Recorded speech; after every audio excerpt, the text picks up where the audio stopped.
Of course, we just want to apologize for this short interruption. Technical difficulties beyond our control, but we are back. So it's going to be Jason Vidal to continue operations from the media center end.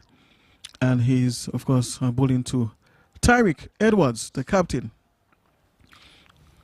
So currently the score is 50 for 3 after 19.2 overs. And, of course, St. Lucia is still trailing by 111 runs.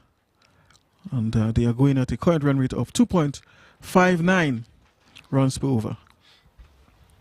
Very cool atmosphere. Beno, still cool?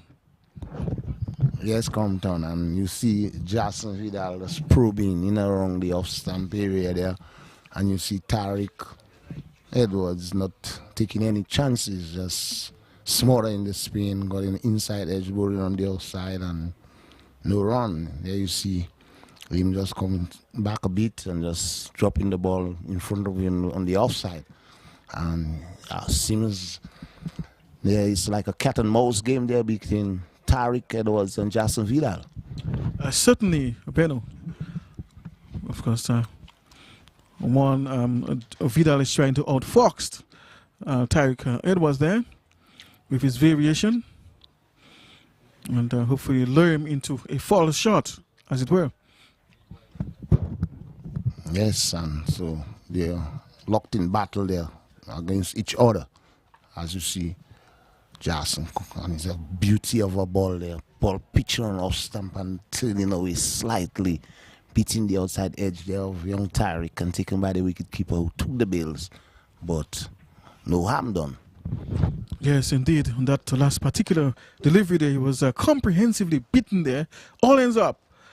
And ball almost colliding into the off stump. So it's the end of the over. And after 20 overs, St. Lucia is 50 for 3. Amari Venner is on 12. And Tariq Edwards, the captain, is not yet off the mark. Yeah, and as you can see there, Amari Venner is in no mood to hurt the Dominica team. But he's ensuring that he spends time out there, which I think is one of the most important aspects of batting, because you can't really score when you're out, you're sitting in the pavilion. So I think he's doing the right thing. I think runs will come once he's there, but he's taking awful lot of time to get those runs. Yes, and Grano will continue operation from the Billy Ducktrove Pavilion end. That is the Botanic Garden end, the southern section of the field. And he has really been working up some decent pace there for a man of his stature. Seems to be very physically well built and strong and pretty skiddy, I would say, off the surface. Of course, there are just two slips. The goalie has been removed. There's a man at backward point. There's a man at cover, mid-off. There's a man at mid-on. There's a man at short mid-wicket. And also there's a man at deep square leg, backward square leg rather. And so, of course, Dominica is just looking to make some further openings into the top order of the St. Lucian squad. I kind of like the Dominican lads, the body language. It seems like they're sort of like bubbling in the field. That we didn't see too much of in the second game, and that is why they end up losing. And here you see a loud appeal. In the midst of a loud appeal, the umpire outstretched hand seems to be a no ball, but that probably would have been interesting hadn't it not been a no ball. Yes, indeed, that was that appeared to be very close indeed, but that no ball, of course, would have changed the decision there by the umpire, but it appeared to be pretty close, Beno, pretty close.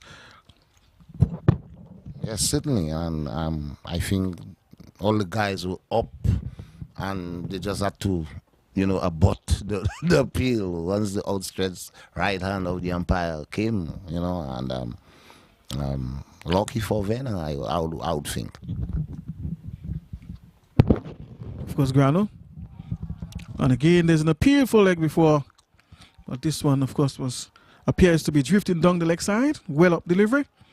The batsman there wasn't able to negotiate, but no harm done there. But Grano, thus far, He's been having a very, very good spell ever since he was brought on there by the captain, Stephen Pascal. And he has been kept, of course, into the attack because of that accuracy and that tightness. As if almost every delivery he delivers, something seems to be happening. There seems to be some threat of some sort. But this time, strain down the leg side. And of course, Vidal doing some cleanup work there on the boundary. And of course, Dominica getting one more, as was signaled there by the umpire. St. Lucia actually getting one. Well, actually, St. Lucia, the batting side. So they are 52 now for free. And every now and then we would see Grano Yasi that is, getting that one to straight down the leg side. He seems to be getting some natural swing movement, especially to the left-hander.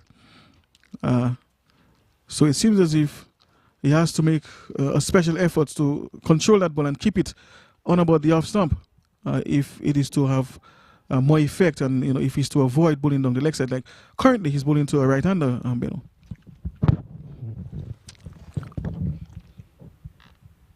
Yeah, I thought by and large he's been keeping a tight rein on the left-hander.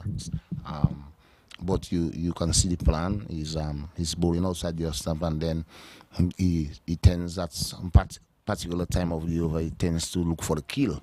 And sometimes that's when it ends up going down the leg side. Yes, because he has that natural tendency to move the ball, in that particular direction, and we can see it more markedly, especially when he's bowling to the left-handers, as the ball, deviates back into the left-handers, but to the right-handers it will go away from them. So if he can get that ball to move away from the right-handers right there, he might just be able to pick up the wicket.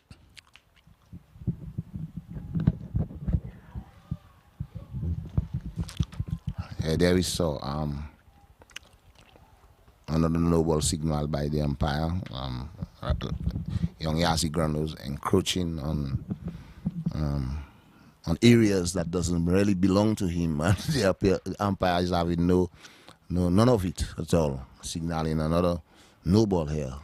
In the meantime, the batsman getting a single, so it adds 2 to the total to